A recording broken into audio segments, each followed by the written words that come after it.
díomh a chuirde agus fáilthe ar neis. Thofaí seán soch defriú le novagam díomh, agus mé glána sús le DNA, raim si is stór únta caiséad ar an áléir.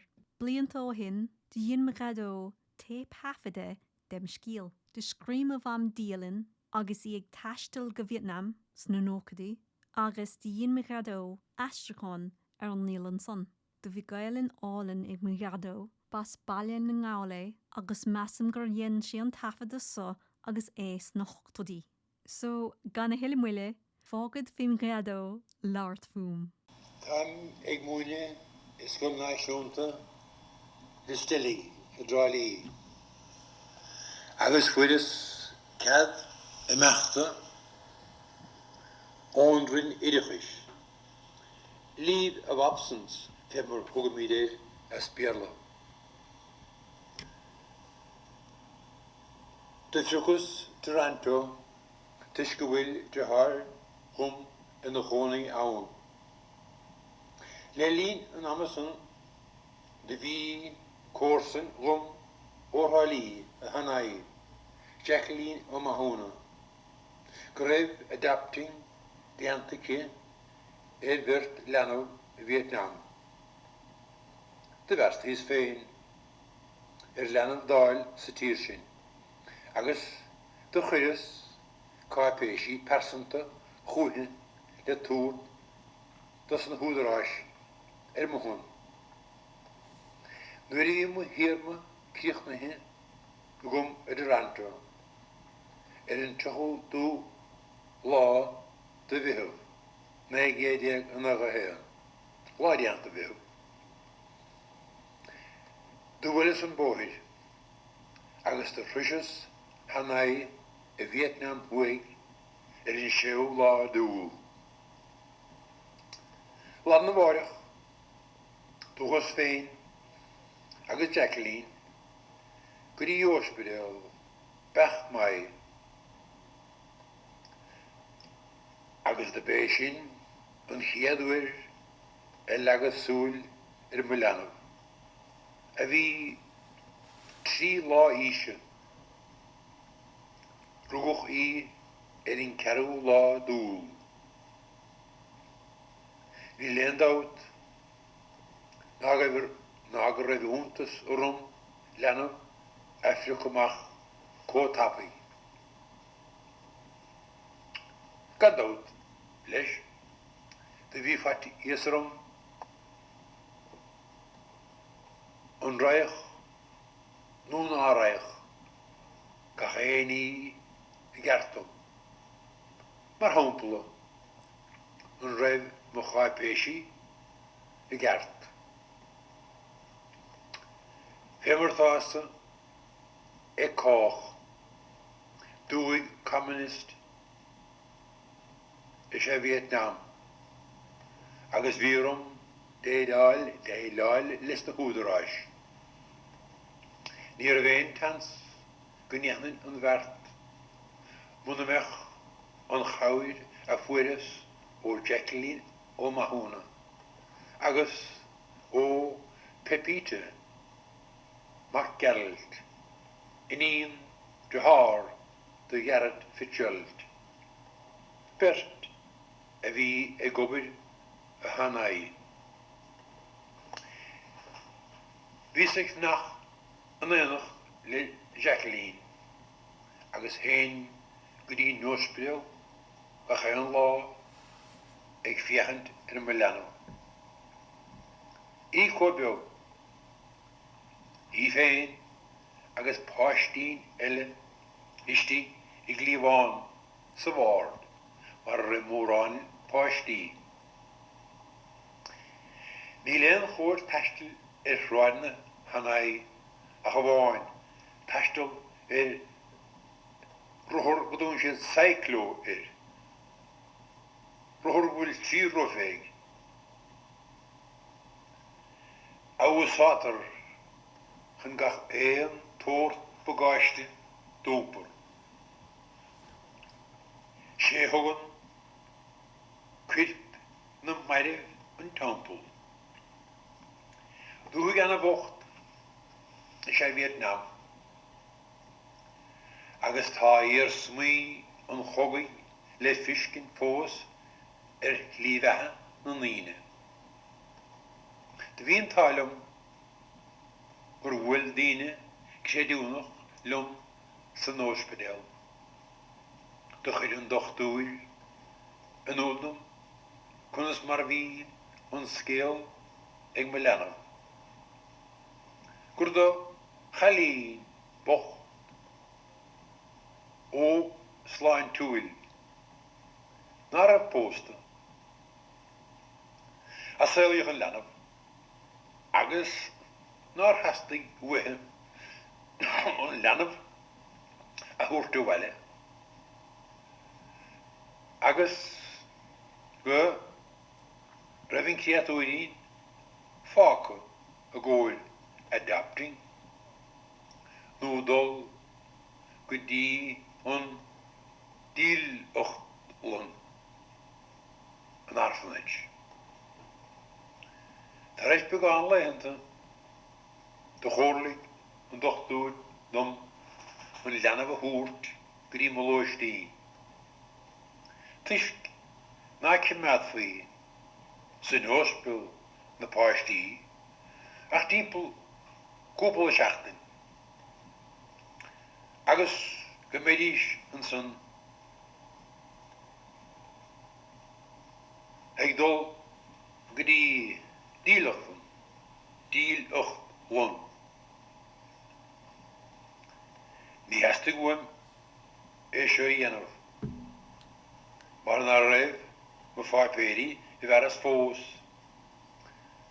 Agus freisin ní raibh cead a gom ón rialtas an lenamh a thugaint amach as an nuaspidéal. Ach, do chuid an dochtúil an úldóibh grós an án ar a thuairt don lenamh. Agus an son, Daontaí ar súd dósa an lenamh thuairt Baile. Is minic ó hin a chéiníim ar an nochtúil bochtsan atá ag tuileamh déhealar sa bhí. Isteach ar hiiscint go mbeadh dochtúil ag gobal ar na piganí bogasan. Tar éis sé seachtaine de bhí mo fáipéirí I bheras. Is fís ollam chuin teach ó Baile go trálaí. De bhíon tálam go raibh pepíte mar Gaeltacht agus a beirt lenamh ag teach ó Baile ar síle. Mar bhór an chaúil dósa a bheith an éanach lum ar an rus fada ó hanaí go Baile áid léir. Agus a bhíon tálam leis gur ghlach maithir atá ag brú isteach ar na chéirí fiad go cneasta is go críúil le techt an linimh ar a hiontáin. Mar a bheith an chaúil atá sé ag túairt dom de bheith hiarúm. Agus is das go méid Gaelin bhlasta agus suan trí Gaeline le cluisiint ag mo lenam go fóil le cúnamh dé. Agus strach ar a chaúil de bhíon tálam féin agus léam lenamh.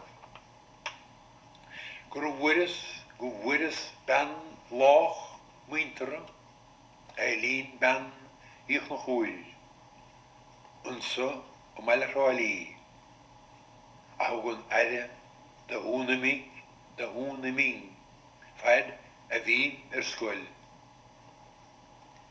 Ní léon chiimse le máthil úlacht na násan Baile ó dhéithe.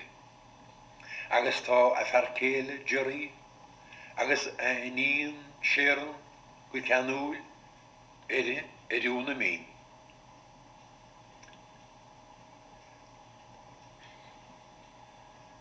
Fuair an leanamh a hanim ó anim mháthar. Winifred nó Agnes. Agnes Day, Lamb of God. Agus Ming, focal Vietnamese, a Héalaíon Gael, a Héalaíon Gal Ulnroch. The other, on Meg Úna-Minh, Shedakar de Fá Suas in the Stroin Shade, Malarali. Ach beidir le cúnamh dé, go nglacach, go daoine, go cá dúil léthe.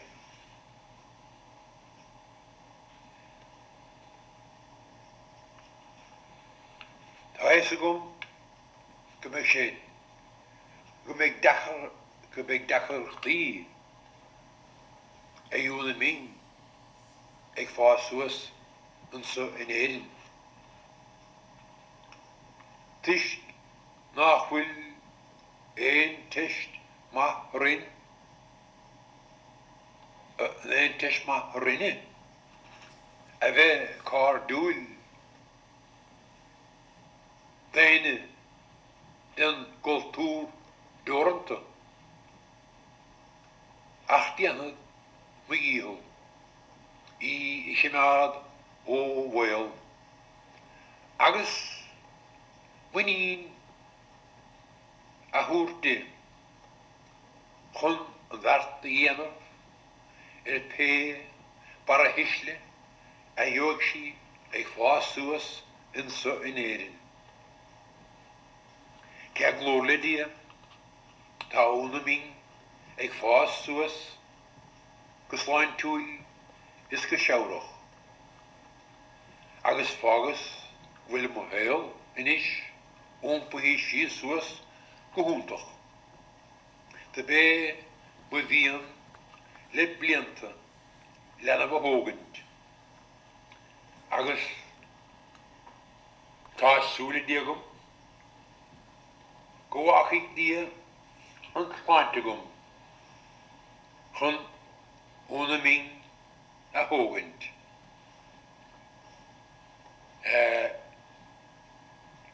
Cleachta uair sa tí is a Úna-Minh. Tá sí ag rud timpeall an tíis agus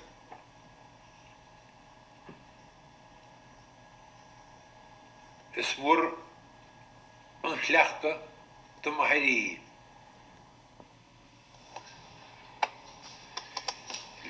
Le cúnamh dé nuair a bheidh Úna-Minh in na Chalínó. Is sé mo bhíon dul go Vietnam le na Cois. Feadh cúpla bliain. B'éidir go mbeadh post le fáil a go mán mar bhúntóil.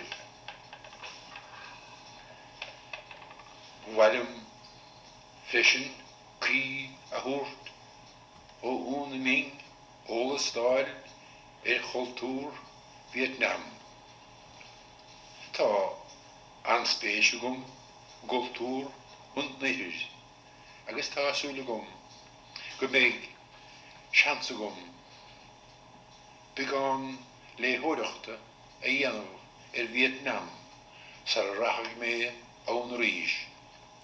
Nuair a bhí samhain ag trial Úna-Minh, ní raibh cí gom éon ólas dáil an nóthaigh sin. Bud isam is a ceireamh cud dis na daoine, agus bhailim bris ólas dáil an gcreireamh san.